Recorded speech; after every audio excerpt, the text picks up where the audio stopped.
दोस्तों अभी तक जो लोग ये सोच रहे थे कि सीजेपी का ये आंदोलन बस थोड़े से लोगों तक सीमित है, बस चंद हजार सोशल मीडिया वाले हैं, अब इनकी नींद उड़ने वाली है क्योंकि सीजेपी ने आज एक बहुत बड़ा दावा किया है।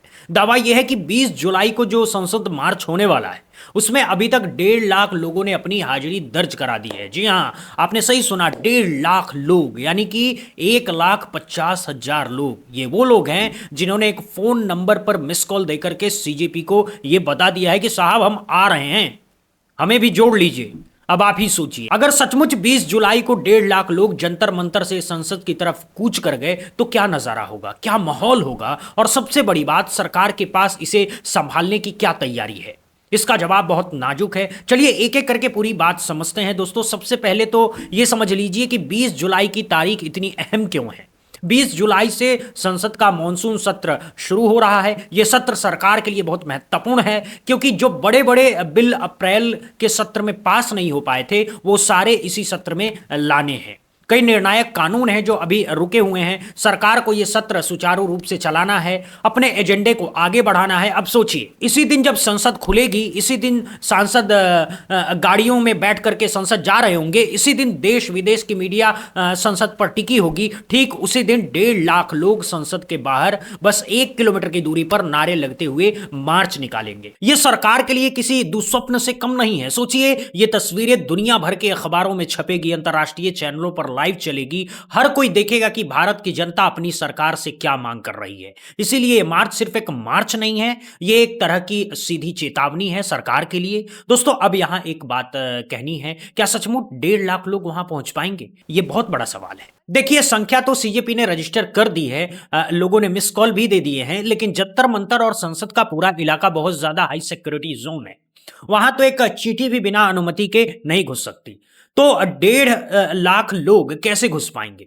दिल्ली पुलिस ने पहले से ही अपनी तैयारियां शुरू कर दी है। कुछ इलाकों में धारा 144 लगाई जा सकती है, बैरिकेटिंग की जा सकती है, मेट्रो स्टेशन बंद हो सकते हैं, दिल्ली की सीमाओं पर लोगों को रोका जा सकता है। ये सब पुराने तरीके हैं जो हर आंदोलन में अपनाए जाते हैं। इसीलिए हो सकता है कि 1.5 लाख वहां ना पहुंच पाए, लेकिन अगर 20-25 हजार लोग भी वहां पहुंच गए, अगर 30-40 हजार भी हजार लोग भी संसद के आसपास तक पहुंच गए तो पुलिस के हाथ पैर फूल जाएंगे, सरकार की सांसें फूल जाएगी। और सबसे बड़ी बात, अगर देश के हर कोने से लोग सिर्फ अपनी हाजिरी दर्ज करा करके बैठे भी रहें तो भी सरकार को यह संदेश तो चला ही जाएगा कि जनता जाग रही है। ये सबसे जरूरी है। अब आते हैं दूसरी बड़ी अपडेट पर। सोनम वांगचुक जी का अनशन आज 18वें दिन में है और इसी बीच उन्होंने आज एक बहुत भावुक अपील की है। वो इतने कमजोर हो चुके हैं कि बोलने में भी उन्हें तकलीफ हो रही है, लेकिन फिर भी उन्होंने अपनी बात रखी है। वो कहते हैं कि पिछले कई दिनों से हजारों लोग उन्हें मैसेज कर रहे हैं कि अनशन तोड़ दीजिए, कुछ खा लीजिए। बड़े बुजुर्ग नेता आ रहे हैं, कोई प्यार से समझा रहा है, कोई गुस्से में डांट रहा है। कुछ लोगों ने तो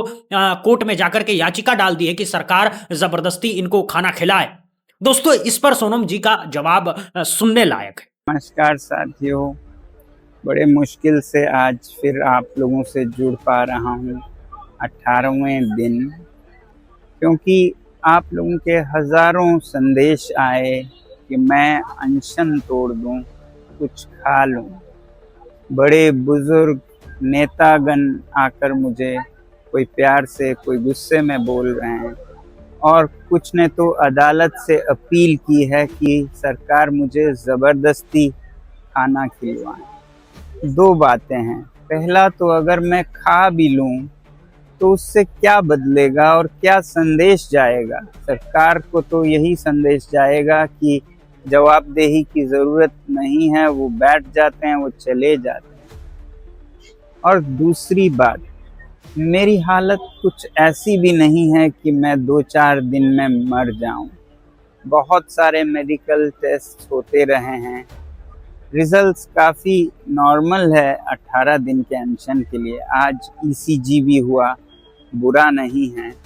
तो इसलिए मैं अभी कई दिन चल सकता हूँ। हाँ, कमज़ोरी है, मेरे मसल्स ख़त्म हो रहे हैं, मगर मेरा दिल और कोर अभी भी ठीक चल रहा है। तो इसलिए सिर्फ अनशन तोड़ने को कहने के बजाय मैं आप लोगों से विनती करूंगा कि आप भी एक छोटा कदम उठाएं। 20 जुलाई को इतनी बड़ी संख्या में आएं कि एक संदेश सरकार को जाए और मैं तो कहूँगा उस दिन सारे स्कूलों, कॉलेजों, विश्वविद्यालयों से कि वो उसे एक्सपीरियंशियल एजुकेशन का दिन मनाएं, NEP के अंतर्गत, न्यू पॉलिसी ऑन एजुकेशन के अंतर्गत, क्योंकि उस दिन बच्चे अभ्यास कर पाएंगे पॉलिटिकल साइंस का एक अनोखा लेसन जो कि इतिहास का हिस्सा होगा, जिसमें वो खुद शिरकत हो पाएंगे और सीख पाएंगे कैसे लोकतंत्र चलता है जनता की ओर से भी। तो 20 जुलाई को बहुत से सांसदों के साथ आप सब आइए, हजारों की संख्या में हम सब मिलके इस मुद्दे को संसद के हवाले करेंगे, तो मुझे भी भरोसा होगा कि अब ये सही हाथों में गया है। उससे पहले भी आप कुछ कर सकते हैं, वो ये कि आप इस नंबर पर मिस कॉल देकर बता सकते हैं कि आप आ रहे हैं, और इस वेबसाइट पर भी अपना नाम रजिस्टर कर सकते हैं। इतना तो आप ज़रूर करेंगे, हमारी उम्मीद है। जय। उन्होंने बहुत ही सादे शब्दों में दो बातें कही है। पहली बात यह है कि अगर मैं आज खा भी लूं तो क्या बदल जाएगा, सरकार को क्या संदेश जाएगा। सरकार को तो यही संदेश जाएगा कि जवाबदेही की कोई जरूरत नहीं है, ये लोग बैठ जाते हैं, थोड़ा दबाव बनाते हैं और फिर चले जाते हैं, बस। दूसरी बात उन्होंने ये भी कही कि उनकी हालत इतनी बुरी नहीं है कि 2-4 दिन में जान चली जाए। बहुत सारे मेडिकल टेस्ट होते रहते हैं। आज ECG भी हुआ है, उनका नतीजा बुरा नहीं है। 18 दिन के अनशन के लिए बाकी नतीजे काफी नॉर्मल हैं। वो अभी कई दिन और चल सकते हैं। हाँ, कमजोरी बहुत है, मसल्स खत्म हो रहे हैं, लेकिन दिल और कोर अभी भी ठीक चल रहा है, यानी अभी वो कहीं नहीं जा रहे हैं। ये सुनकर के एक तरफ राहत मिलती है, दूसरी तरफ इस इंसान की हिम्मत पर सिर झुक जाता है। अब यहाँ एक बात कहनी है जो हम सबको खटकनी चाहिए। सोनम जी सही कह रहे हैं। हम सब क्या कर रहे हैं, हम सब सोनम जी से अपील कर रहे हैं कि अनशन तोड़ दीजिए, लेकिन असली अपील तो सरकार से होनी चाहिए कि साहब आप बात कीजिए, आप मध्यस्थता कीजिए, आप एक इस्तीफा ले लीजिए। ये अपील किसी को नहीं सूझ रही है। हम सब बस सोनम जी पर ही जोर डाल रहे हैं। क्यों सोनम जी पर ही जोर डाल रहे हैं? सरकार तो सुनती ही नहीं, इसीलिए हमें उस जगह पर तीर मारना आसान लग रहा है जहां जवाब मिल सकता है। ये मानवीय स्वभाव है, लेकिन ये सही नहीं है। दोष उस पर मत डालिए जो पीड़ित है, दोष उस पर डालिए जो जिम्मेदार है। सरकार से पूछिए, प्रधानमंत्री जी से पूछिए, धर्मेंद्र प्रधान से पूछिए, आप क्यों नहीं बात कर रहे हैं, आप क्यों नहीं इस्तीफा दे रहे हैं, आपके अहंकार की कीमत एक बुजुर्ग की जान क्यों चुका रही है? यह असली सवाल है दोस्तों। अब आते हैं सोनम जी की सेहत की ताजा जानकारी पर। इंडियन एक्सप्रेस के हवाले से खबर है कि डॉक्टरों ने कहा है कि अभी सोनम स्टेबल हैं, लेकिन अगले 2 दिन बहुत क्रूशियल है। वजन इतना गिर चुका है कि सोच करके हैरानी होती है। 17 दिन में 9 किलो, कल एक ही दिन में 400 ग्राम, अभी कुछ वजन 57.15 किलो रह गया है। अब जो सबसे बड़ी वजह है कि वो अभी टिके हुए हैं, वो ये है कि सोनम जी शारीरिक रूप से बहुत फिट इंसान है, माउंटेनियरिंग करते रहते हैं, लद्दाख के बर्फीली इलाकों में रहते हैं, इनकी बॉडी बहुत मजबूत है, इसीलिए ये इतने दिन झेल पा रहे हैं। और सबसे राहत की बात यह है कि इन्हें कोई बड़ी बीमारी नहीं है, बस थोड़ी सी हाइपरटेंशन है और डायबिटीज नहीं है। अगर डायबिटीज होती तो ये अनशन बहुत खतरनाक होता। डायबिटीज इंसान का भूखा रहना जान के लिए बहुत जोखिम भरा होता है। लेकिन जो सबसे बड़ी चिंता है वो ये है कि किडनी अभी तो ठीक से काम कर रही है, लेकिन अगर ये अनशन कुछ दिन और चला तो किडनी को स्थायी नुकसान हो सकता है, किडनी डैमेज हो सकती है। ये डॉक्टरों ने साफ कह दिया है। यही वजह है कि हर सुबह शाम डॉक्टर पूरी जांच करते हैं। कल तो पूरे चेस्ट में उपकरण लगा करके देखा गया कि शरीर का हर अंग ठीक से काम कर रहा है या नहीं। अब आप सोचिए दोस्तों, जब आप लगातार भूखे रहते हैं तो आपके शरीर को समझ नहीं आता कि खाना कहां से लाए। बॉडी का काम आपको जिंदा रखना है, वो कुछ भी करेगी आपको जिंदा रखने के लिए। तो पहले वो आपके शरीर में जमा फैट को जलाती है। जब फैट खत्म हो जाता है तो मसल्स तोड़ने लगती है, यानी मांसपेशियां घुलने लगती है, हड्डियां कमजोर होने लगती है। इसीलिए सोनम जी बोल नहीं पा रहे हैं, चल नहीं पा रहे हैं, बैठ नहीं पा रहे हैं। ये पूरी की पूरी तपस्या शरीर की कीमत पर हो रही है। दोस्तों अब बात करते हैं आज कोर्ट में क्या हुआ। दिल्ली हाई कोर्ट में एक याचिका डाली गई थी कि वकील और एक्टिविस्ट राकेश कुमार सैनी की तरफ से जिसमें मांग की गई थी कि सोनम जी को जबरदस्ती अस्पताल भर्ती कराया जाए, जबरदस्ती नाक के रास्ते से पोषण दिया जाए। कोर्ट ने ये याचिका पर सुनवाई की सहमति भी दे दी है। आज इस पर बहस भी होनी है। दिल्ली सरकार और केंद्र सरकार दोनों को नोटिस भी भेज दिया गया है। अब देखना यह है कि कोर्ट क्या फैसला करती है। क्या कोर्ट ये आदेश देती है कि सोनम जी को उठा करके अस्पताल ले जाया जाएगा, या फिर कोर्ट ये कहती है कि पहले सरकार बातचीत करे। ये पूरा फैसला बहुत महत्वपूर्ण होगा। दोस्तों अब आते हैं सोनम जी की सबसे बड़ी अपील पर। यही आज की सबसे बड़ी बात है। यही वो बात है जो हर भारतीयों तक पहुंचनी चाहिए। सोनम जी ने कहा है कि आप लोग मेरी चिंता मत कीजिए, मुझसे अनशन तोड़ने की अपील मत कीजिए। अगर आप सचमुच मुझे जिंदा देखना चाहते हैं, अगर आप सचमुच चाहते हैं कि ये लड़ाई जीती जाए, तो एक छोटा सा कदम उठाइए। 20 जुलाई को दिल्ली आइए, इतनी बड़ी संख्या में आइए कि सरकार तक संदेश पहुंच जाए। उन्होंने ये भी सुझाव दिया कि 20 जुलाई को सारे स्कूल, कॉलेज, विश्वविद्यालय इस दिन को एक्सपीरियंशियल एजुकेशन का दिन मनाइए। ये क्या होता है? ये उस नई शिक्षा नीति के अंतर्गत आता है जिसमें बच्चे किताबों से बाहर निकल करके वास्तविक जिंदगी से सीखते हैं। तो 20 जुलाई को बच्चे लोकतंत्र का असली पाठ देखेंगे, राजनीति शास्त्र का एक अद्भुत अनुभव लेंगे, ये इतिहास का हिस्सा बनेगा। बच्चे खुद वहां शामिल होंगे और सीखेंगे कि जनता से लोकतंत्र कैसे चलता है। ये विचार बहुत सुंदर है। दोस्तों कल्पना कीजिए, अगर हजारों स्कूल, कॉलेज के बच्चे 20 जुलाई को दिल्ली पहुंचे अपने शिक्षकों के साथ अपनी किताबें उठा करके, ये दृश्य पूरी दुनिया में संदेश देगा कि भारत का युवा अपने भविष्य के लिए खुद खड़ा हुआ है।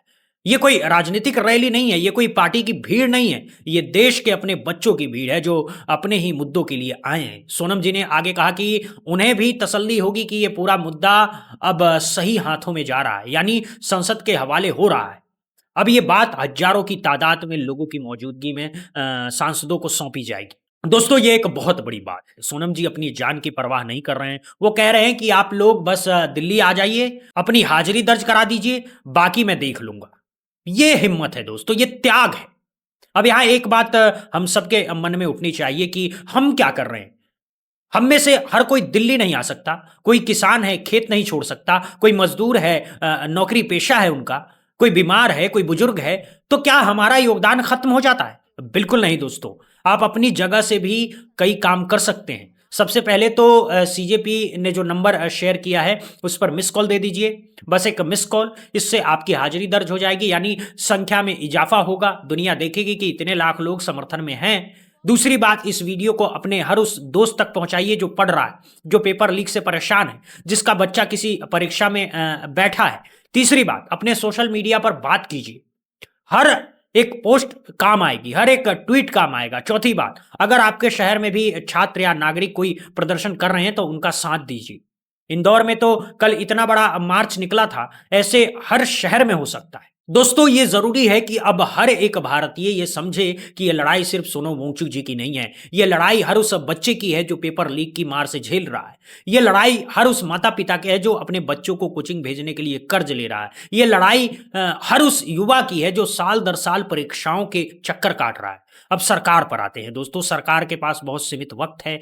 20 जुलाई सिर्फ 2 दिन दूर है। अगर अब भी सरकार ने अपना मुंह नहीं खोला, अगर अब भी बातचीत की मेज नहीं बिछाई, अगर अब भी शिक्षा मंत्री का इस्तीफा नहीं लिया, तो 20 जुलाई को जो कुछ होगा उसकी पूरी जिम्मेदारी इसी सरकार पर होगी। अगर लाखों लोग सड़कों पर उतरे, अगर पुलिस से टकराव हुआ, अगर कहीं लाठियां चली, कहीं आंसू गैस के गोले छूटे, तो पूरी दुनिया देखेगी कि भारत की सरकार ने अपने ही बच्चों के साथ क्या किया। और सबसे बड़ी बात, अगर परमात्मा न करे कोई अनहोनी हो गई, अगर सोनम जी की तबीयत बहुत ज्यादा बिगड़ गई, तो इतिहास में इस सरकार का नाम बहुत बुरे तरीके से लिखा जाएगा। ये वो कलंक होगा जो कभी नहीं मिटेगा। दोस्तों यहां एक बात और है जो सरकार को समझनी चाहिए। अन्ना आंदोलन के समय पिछली सरकार ने चौथे दिन बात शुरू कर दी थी। आज 18 दिन हो गए हैं और ये सरकार ने एक शब्द भी नहीं बोला है। ये चुप्पी बहुत महंगी पड़ सकती है, क्योंकि जनता की याददाश्त कमजोर जरूर होती है, लेकिन आंदोलन उनकी याद ताजा कर देते हैं। कल जब चुनाव आएगा तो ये पूरा वाकया लोगों के दिमाग में होगा। कल जब मतदान होगा तो ये पूरा दृश्य लोगों के सामने होगा, इसीलिए सरकार को अपनी अकड़ छोड़नी होगी। 20 जुलाई का ये मार्च अब एक ऐतिहासिक घटना बनने जा रहा है। ये भारत के लोकतंत्र का एक बहुत बड़ा दृश्य होगा। चाहे इसमें 1.5 लाख लोग आए, चाहे 50,000 आए, चाहे 20,000 आए, ये संख्या मायने नहीं रखेगी, इसकी भावना मायने रखेगी। ये जन आंदोलन कहलाएगा, ये वो मार्च कहलाएगा जिसने अंधकार में एक रोशनी दिखाई थी। ये वो घटना कहलाएगी जब देश के आम नागरिकों ने अपनी सरकार को याद दिलाया कि लोकतंत्र में असली ताकत उनके पास है, कुर्सी पर बैठे नेताओं के पास नहीं है। तो दोस्तों, अब आप बताइए, आपको क्या लगता है, क्या 1.5 लाख लोग सचमुच 20 जुलाई को दिल्ली पहुंच पाएंगे? क्या सरकार को अब कोई फैसला लेना होगा? क्या ये मार्च इतिहास बनाएगा? क्या आप 20 जुलाई को दिल्ली आ सकते हैं? क्या आप सीजेपी के नंबर पर मिस कॉल देकर के अपनी हाजिरी दर्ज करा सकते हैं? क्या आप इस वीडियो को अपने हर दोस्त तक पहुंचा सकते हैं? अपनी राय जरूर बताइए कमेंट सेक्शन में। वीडियो पसंद आया हो तो लाइक जरूर करिएगा, लाइक करना बिल्कुल मत भूलिएगा। चैनल को सब्सक्राइब कीजिए, घंटी दबाइए ताकि हर बड़ी खबर सबसे पहले आप तक पहुंच सके। और ये वीडियो अपने हर एक जानने वाले तक जरूर पहुंचाइएगा, क्योंकि आपकी हर एक शेयर से कोई और भी जुड़ सकता है और कोई और भी दिल्ली आने का फैसला कर सकता है, कोई और भी अपनी आवाज बुलंद कर सकता है। मिलते हैं एक नई खबर के साथ, तब तक के लिए इजाजत दीजिए। जय हिंद, जय भारत, वंदे मातरम।